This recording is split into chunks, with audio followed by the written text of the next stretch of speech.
Yeah. points to, I know you've mentioned the Heart Sutra a number of times, and the Heart Sutra's full name is a Prajna Paramita Hridaya Sutra, so it's the heart of the perfection of wisdom. Wisdom. Yeah, exactly. So, and it's espoused by the Bodhisattva of compassion.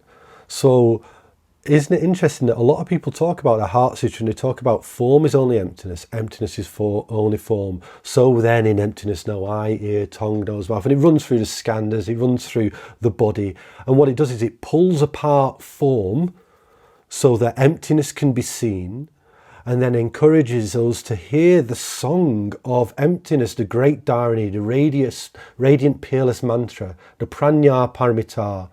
And then from that point of perfection of wisdom, which is clear seeing, as the absolute clarity, that's the clear seeing, but we still need to be, don't we? We still need to be. We can't just clearly see, we need to be. Well, how do we be? Well, compassion arises. This is why the Bodhisattva of compassion is espousing the Heart Sutra of the perfection of wisdom. He's saying once we're able to see the truth of empty form, we can then enter into form from emptiness with spontaneous love and compassion available, and we can meet the suffering of all beings with total availability. And there's nowhere to, we know now there's no delusive hindrance, there's nothing to cling to, there's nothing to be feared. So why not jump back into form again? You're not going to lose this emptiness, but well, you can never lose the emptiness, but at that point it's known. It's just completely known. Like, so then there's no more, oh, I have to reside in emptiness anymore. You just allow, well, there's an allowing of life to form itself and destroy itself and form itself appropriately. And as it forms, compassion arises. And I think a really good yardstick for us on our path is look at our actions with clear seeing. Is it manifesting as compassion? And if it's not, the Mahayana sutras would say, well, it's not perfected wisdom. You know, if it's not compassionate arising, the wisdom hasn't been perfected. Now, that's not me with that point of view. That's really what the sutras are saying. But yeah, it's fascinating, isn't it? But that compassion side's often missed when they talk about the Heart Sutra. They move into, well, actually, yeah, perfect wisdom, clear seeing. And then the compassion is how we be in the world with others.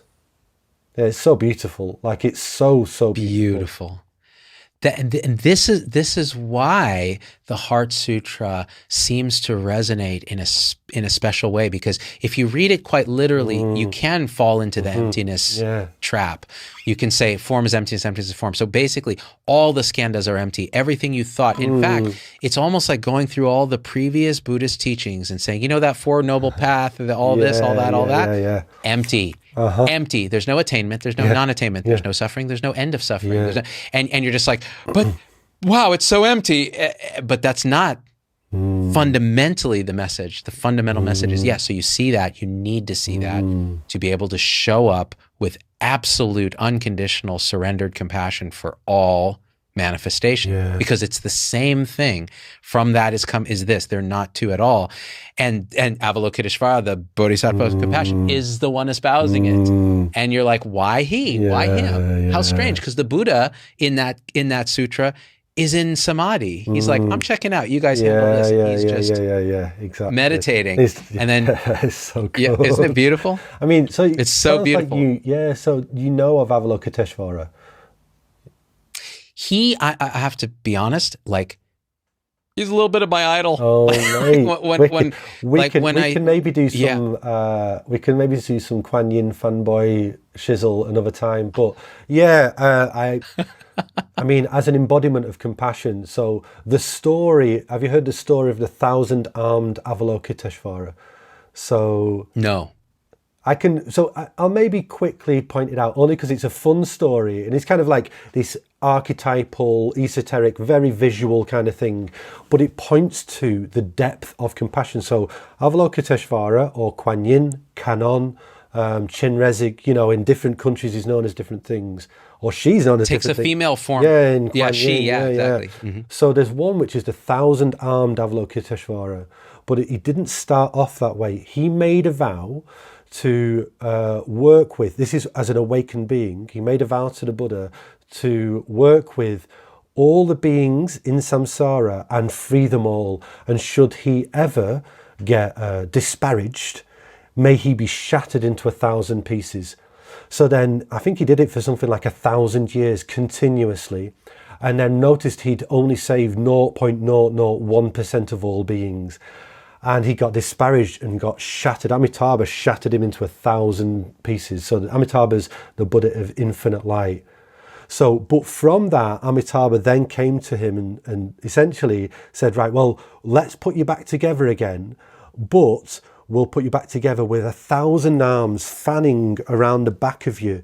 And in the end of each hand is an eye to see the suffering of the world in all directions. And in each hand is an implement of the Dharma, a skillful implement. So you have infinite skillful means to see endlessly the suffering of the world and tend to it with improvisation and skill. Whatever's needed, you bring. And he split his head into 11. So he's got 11 heads looking in each direction, and Amitabha's head of infinite light, which is the light of love, illuminating the world so that he can bring continual blessings to the world. It's like, so that's the guy that espoused the Heart Sutra. So that's the depth of compassion we're talking about. Like, it's not, oh, some guy who's into compassion said some stuff about wisdom. It's like compassion as a fundamental aspect of the awakened heart. Yeah, it's beautiful, isn't it? Oh, man. That was so beautiful. Wow.